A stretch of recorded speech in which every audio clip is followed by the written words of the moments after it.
For the last year on YouTube, you've watched me represent the affordable hardtail on my trusty steed, the Voodoo Bizango. Well, today's video is all about the upgrades. In the last 2 years, I really have ridden this bike in all weathers and on a whole variety of different terrain types. Just take a look.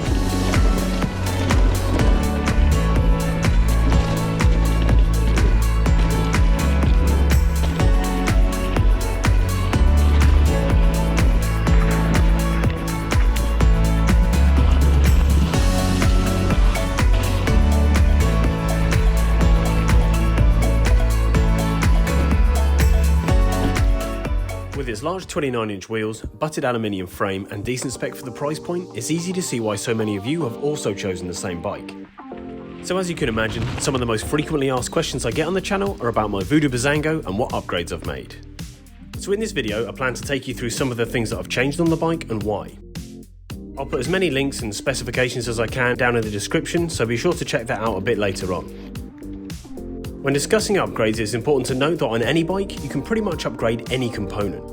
The order that you choose to do this in will vary depending on things like your riding style, your budget, and your experience. So in no particular order, let's take a look at a few of my Voodoo Bizango upgrades.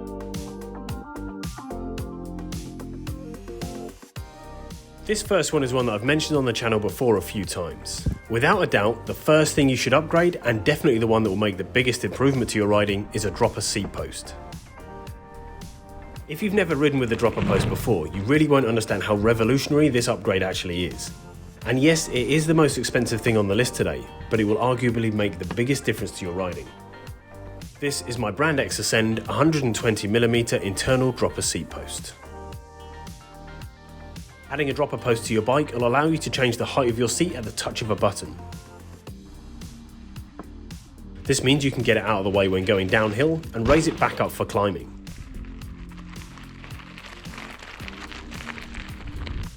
The Bizango has frame routing for an internal dropper, so I went for one of the more reasonably priced models on the market, this Brand X Ascend. It was somewhere around the £120 mark. I often get asked about sizes, so for the record, I'm 5'10" tall, I ride a size large frame, which is the 20-inch, and I installed the 120mm dropper. It seems to be pretty spot on for me, so if your body and bike are comparable dimensions to mine, you should be able to use a pretty similar setup to this.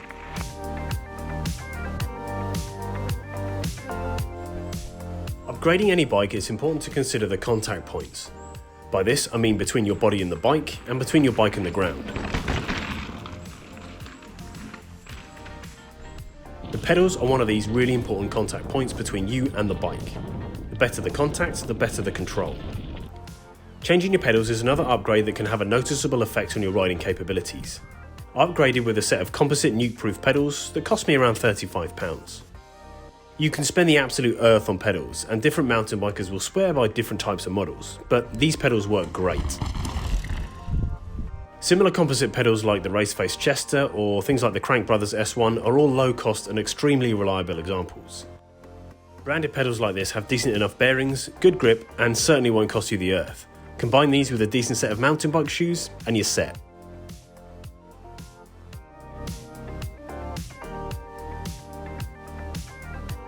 Another important contact point to upgrade are the grips. There are no end to the different colours, sizes, thicknesses and composites that you can have for your grips. I got a pair of DMR Death Grips. They were actually recommended to me by one of my subscribers and I really get on well with these. I recommend spending a bit of time looking at the different thicknesses and styles of grip just to make sure you're going to be comfortable, but this is definitely time worth taking. Grips can be a matter of personal preference, and these really work for me. So much so that I also bought a second pair for my other bike. Getting the right thickness and style for you and the type of riding you do is important to cut down on things like hand and wrist pain while riding.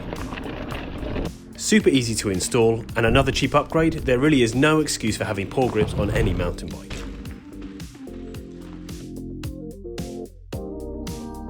Now this next upgrade is a double whammy. First, we're talking about tyres. The Bizango comes with a set of 2.25-inch wide Maxxis Ardent tyres. Now these are definitely not a bad start for a bike, especially one at this price point.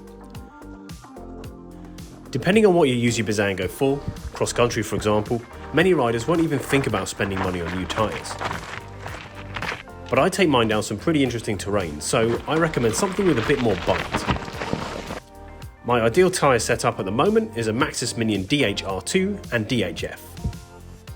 The Bizango doesn't have a lot of clearance for bigger tyres, but you can go a bit bigger to a 2.3 or 2.4 if you wish. The second tyre upgrade I recommend is going tubeless.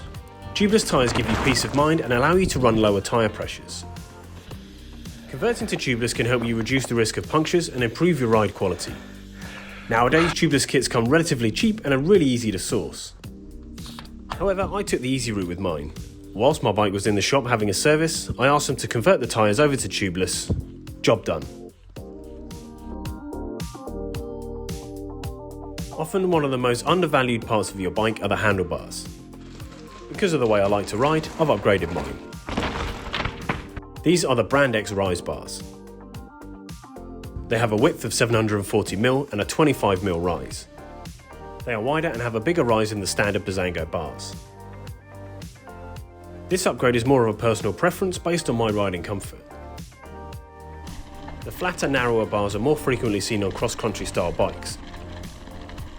So these wider, larger bars give me more control on steeper and more technical ground.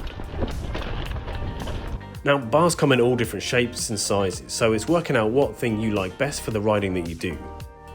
Changing them is easy, but it's also worth spending a bit of time getting your bar set up correctly to improve your overall riding and bike handling.